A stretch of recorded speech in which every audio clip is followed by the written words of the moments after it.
Hello, എൻ്റെ എല്ലാ കൂട്ടുകാർക്കും നമ്മുടെ പുതിയ വീഡിയോയിലേക്ക് സ്വാഗതം. അപ്പോൾ നിങ്ങൾ തമ്മിൽ കണ്ട പോലെ തന്നെ നമ്മൾ ഇന്ന് മുതൽ നമ്മുടെ Christmas new year craft series ആരംഭിക്കുകയാണ് കേട്ടോ. അപ്പോൾ എല്ലാ ദിവസമല്ല, ആഴ്ചയിൽ ഒരു ദിവസം വെച്ചിട്ട് നമുക്ക് ക്രിസ്മസിനും ന്യൂ ഇയറിനും നമ്മുടെ വീട് അലങ്കരിക്കാനും അല്ലെങ്കിൽ പുൽക്കൂടും നമ്മുടെ ക്രിസ്മസ് ട്രീ ഒക്കെ അലങ്കരിക്കാനൊക്കെ പറ്റിയിട്ടുള്ള കുഞ്ഞു കുഞ്ഞു ക്രാഫ്റ്റുകൾ നമുക്ക് പെട്ടെന്ന് എളുപ്പത്തിൽ ചിലവ് കുറഞ്ഞ രീതിയിൽ ചെയ്യാൻ പറ്റുന്ന ക്രാഫ്റ്റുകൾ ചെയ്യാമെന്നാണ് ഉദ്ദേശിക്കുന്നത്. ക്രിസ്മസ് എന്ന് പറയുമ്പോൾ തന്നെ നമുക്ക് പെട്ടെന്ന് മനസ്സിലേക്ക് ഓടി വരുന്നത് എന്താ? സ്റ്റാർസാണ് അല്ലേ? നക്ഷത്രങ്ങൾ, പല നിറത്തിലും വലിപ്പത്തിലൊക്കെയുള്ള നല്ല ഭംഗിയുള്ള നക്ഷത്രങ്ങൾ. അപ്പോൾ ആദ്യത്തെ വീഡിയോ നമുക്ക് നക്ഷത്രങ്ങൾ ഉണ്ടാക്കി തന്നെ തുടങ്ങാം. അപ്പോൾ വളരെ എളുപ്പത്തിൽ, വേണമെങ്കിൽ 1 മിനിറ്റിനുള്ളിൽ തന്നെ എന്ന് പറയാം, അത്രയും എളുപ്പത്തിൽ ചെയ്യാൻ പറ്റുന്ന സ്റ്റാർസാണ് നമ്മൾ ഉണ്ടാക്കുന്നത്. അപ്പോൾ ഇതിന് വേണ്ട സാധനങ്ങൾ എന്തൊക്കെയാണെന്ന് നോക്കാം. മെയിനായിട്ട് പേപ്പേഴ്സാണ് നമുക്ക് ആവശ്യം. അതിന് നമുക്ക് കളർ പേപ്പേഴ്സ് യൂസ് ചെയ്യാം, ഇതേപോലത്തെ, അല്ലെങ്കിൽ ഇതേപോലെ തിളങ്ങുന്ന പേപ്പറുകൾ, പല കളറിലുള്ളത്, ഗോൾഡൻ കളർ, ഇതേപോലെ റെഡ്, ഇഷ്ടമുള്ള കളറിൽ വാങ്ങാനായിട്ട് കിട്ടും. ഇതിന് വലിയ പ്രൈസൊന്നും ഇല്ല കേട്ടോ. പിന്നെ ഇത് ഫെൽറ്റ് പേപ്പറാണ്. ഇതിൻ്റെ പ്രൈസ് എനിക്ക് ഓർമ്മയില്ല കറക്റ്റായിട്ട്. വലിയൊരു പേപ്പറാണ് കേട്ടോ, ഏകദേശം ഒരു ചാർട്ട് പേപ്പറിൻ്റെ അത്രയും വലുപ്പമുണ്ടായിരിക്കും. ഈ ഒരു ഭാഗത്തൊരു വെൽവെറ്റ് പോലെയാണ് വരുന്നത്.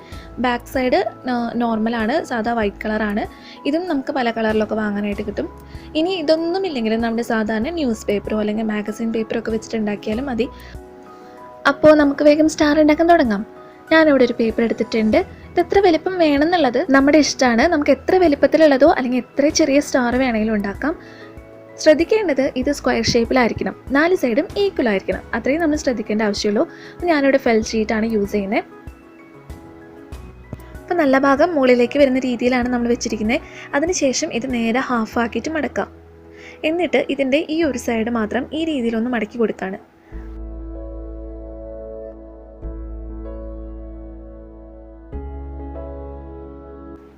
അങ്ങനെ മടക്കുമ്പോൾ നമുക്ക് അതിൻ്റെ സെൻറ്റർ പോയിന്റ് കിട്ടും. ആ 2 ലൈനും കൂട്ടി യോജിക്കുന്നൊരു പോയിന്റ് ഉണ്ടല്ലോ, അവിടേക്ക് നമ്മൾ ഈ ഭാഗം നേരെ മടക്കി കൊടുക്കുകയാണ്.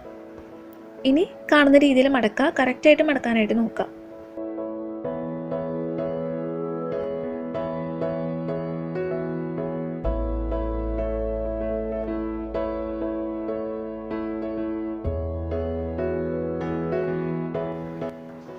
ഓക്കെ, അപ്പം ഇങ്ങനെ കിട്ടിയിട്ടുണ്ട്. ഇനി നമ്മൾ കത്രിക വെച്ചിട്ട് ഇതേപോലെ വെട്ടി കൊടുക്കാം. നല്ല പോയിൻ്റായിട്ട് വരുന്ന രീതിയിൽ വേണം വെട്ടാനായിട്ട്. അപ്പോൾ നിവർത്തുമ്പോൾ നമുക്ക് കറക്റ്റായിട്ട് സ്റ്റാറിൻ്റെ ഷേപ്പിൽ കിട്ടും. കണ്ടില്ലേ? ഇപ്പോൾ നമുക്കിത് സ്റ്റാറിൻ്റെ ഷേപ്പിൽ കിട്ടിയിട്ടുണ്ട്. ഇനി ചെയ്യേണ്ടത് അതിൻ്റെ സ്റ്റാറിൻ്റെ ഇതളുകളുണ്ടല്ലോ, അത് നമ്മൾ ഇതേപോലെ മടക്കി കൊടുക്കണം. ആ സെൻറ്ററിൽ വരുന്ന ലൈൻ ഉണ്ടല്ലോ, അത് കറക്റ്റായിട്ട് നല്ല നമ്മുടെ വിരലുകൾ വെച്ചിട്ടുണ്ടെങ്കിൽ നന്നായി പ്രസ് ചെയ്തിട്ട് മടക്കി കൊടുക്കുക. നന്നായി പ്രസ് ചെയ്ത് കൊടുത്ത് ഇതേപോലെയൊക്കെ ഒന്ന് മടക്കുക. എന്നിട്ട് നിവർത്തിയിട്ട് നമ്മളിതാ എവിടെയാണെന്ന് വെച്ചാൽ നമ്മുടെ നിലത്ത് വെച്ചിട്ട് ജസ്റ്റ് വിരലുകൊണ്ട് ഇതുപോലെ ഒന്ന് ആക്കുക. അപ്പോൾ നമ്മുടെ സ്റ്റാർ റെഡിയായി. അതുപോലെ തന്നെ കളർ പേപ്പേഴ്സും പിന്നെ നമ്മുടെ ഗോൾഡൻ കളർ പേപ്പർ ഉണ്ടല്ലോ, അതും ഉപയോഗിച്ചിട്ട് ഉണ്ടാക്കിയ സ്റ്റാർസാണിത്. നമുക്ക് എത്ര വലുപ്പത്തിലുള്ളത് വേണമെങ്കിലും ഉണ്ടാക്കാം കേട്ടോ. ഇനി വേണമെങ്കിൽ നമുക്ക് ഈ സ്റ്റാർസ് ഒന്ന് ഡെക്കറേറ്റ് ചെയ്ത് കൊടുക്കാം. അതൊക്കെ നമുക്ക് നമ്മുടെ ഇഷ്ടത്തിന് നമ്മുടെ കയ്യിലുള്ള സാധനങ്ങൾ വെച്ചിട്ട് തന്നെ ചെയ്യാം. അപ്പം ഞാനൊരു 2-3 സ്റ്റാർസ് ഒന്ന് ഡെക്കറേറ്റ് ചെയ്തെടുത്തിട്ടുണ്ട്. അതെങ്ങനെയെന്ന് കാണിച്ചു തരാം. അപ്പോൾ ആദ്യം ഈ ഒരു സ്റ്റാറിൻ്റെ സെൻറ്ററിൽ മാത്രം ഞാൻ ഈ ഗ്ലൂ അപ്ലൈ ചെയ്ത് കൊടുക്കുകയാണ്.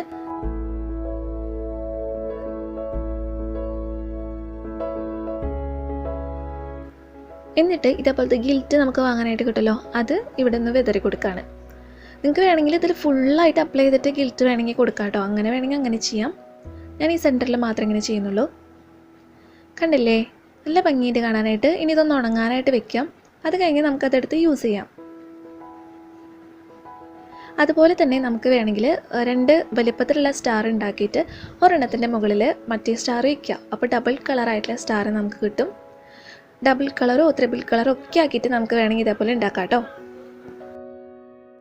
പിന്നെ ഇത് ഞാൻ ഗ്ലിറ്റർ ഗ്ലൂ, നമ്മുടെ 3D ഔട്ട്ലൈനർ ഉണ്ടല്ലോ, അത് വെച്ച് ചെയ്തിരിക്കുന്നതാണ്. വെറുതെ ഡോട്ട് ഇട്ട് കൊടുത്തേക്കാണ്. ഇനി ഇതേപോലെ തന്നെ നമുക്ക് നമ്മുടെ പഴയ മാലമുത്തൊക്കെ ഉണ്ടെങ്കിൽ അതൊന്ന് ഒട്ടിച്ചു കൊടുക്കാം. എന്നിട്ട് ഇത് നമുക്ക് പല കളറിലോ അല്ലെങ്കിൽ ഒരേ കളറിലോ ഉണ്ടാക്കിയിട്ട് നൂലുമ്പോൾ കോർത്ത് ഇങ്ങനെ തൂക്കിയിട്ട് കഴിഞ്ഞാൽ നല്ല ഭംഗിയുണ്ടായിരിക്കും കാണാനായിട്ട്. നിങ്ങളൊന്ന് ട്രൈ ചെയ്ത് നോക്കണം കേട്ടോ. അപ്പോൾ നമ്മുടെ ഇന്നത്തെ വീഡിയോ അവിടെ അവസാനിക്കുകയാണ്. നിങ്ങൾക്ക് എല്ലാവർക്കും ഇഷ്ടപ്പെട്ടു എന്ന് വിചാരിക്കുന്നു. നമ്മുടെ ഈ ഒരു സീരീസിനെ കുറിച്ചുള്ള നിങ്ങളുടെ അഭിപ്രായങ്ങളൊക്കെ എന്തായാലും പറയാൻ മറക്കരുത് കേട്ടോ.